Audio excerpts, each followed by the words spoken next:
Halo semuanya, perkenalkan nama saya Vivian Lestari. Baiklah, di sini saya akan menjelaskan mengenai relasi dan juga sifat-sifat relasi. Yang pertama itu adalah mengenai definisi relasi. Jadi, relasi itu merupakan hubungan antara anggota-anggota pada suatu himpunan dengan anggota himpunan yang lainnya.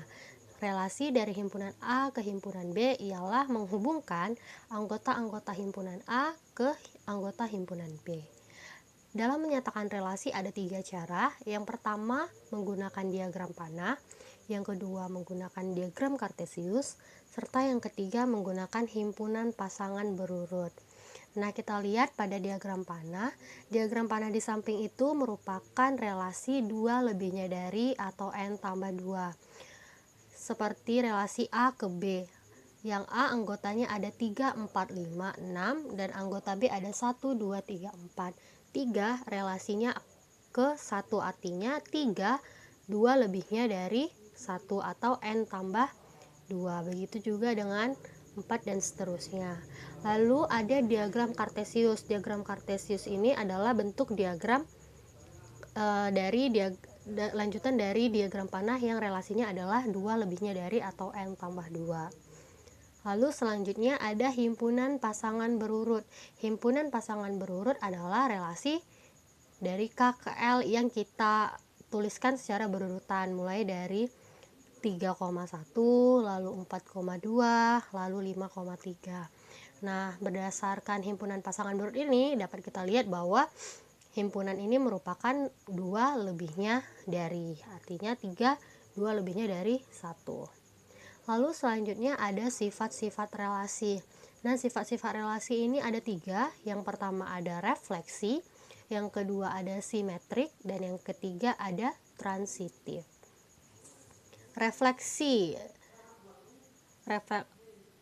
refleksif yaitu suatu relasi R pada himpunan A dinamakan bersifat refleksif jika A, A anggota dari R untuk setiap A anggota dari himpunan A.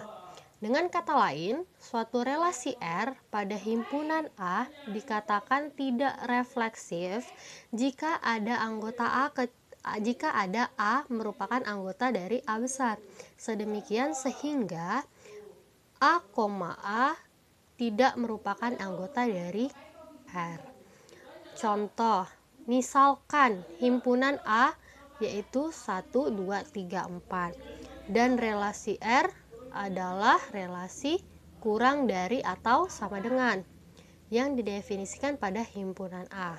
Sehingga himpunan R adalah 1,1, 1,2, 1,3,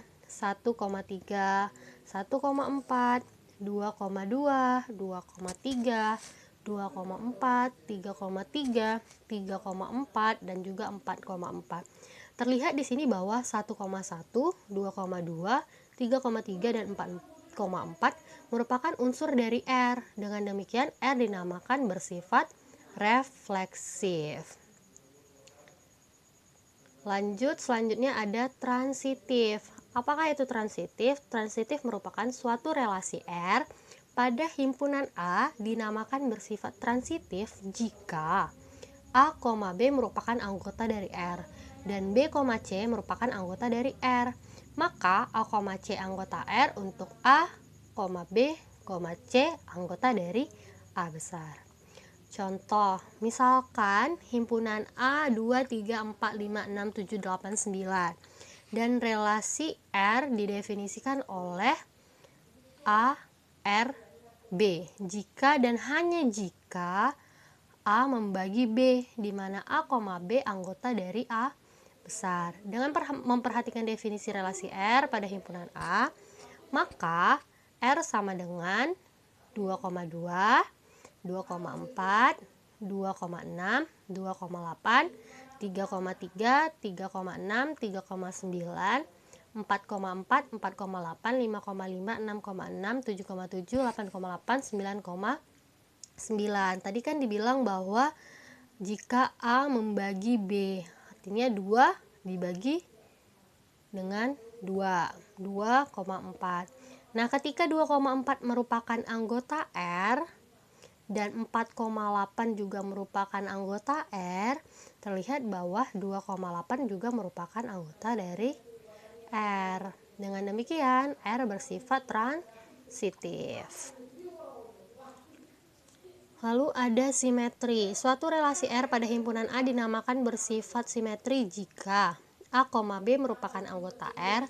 Untuk setiap A, B anggota A besar, maka B, A anggota R. Suatu relasi R pada himpunan A dikatakan tidak simetri jika O, B merupakan anggota dari R, sementara itu B, A bukan merupakan anggota dari R. Contohnya, diberikan relasi pada himpunan bilangan bulat positif N, yang mana S merupakan X tambah Y sama dengan 4 dan T adalah 3X tambah Y sama dengan 10. Apakah relasi ini bersifat simetris atau antisimetris?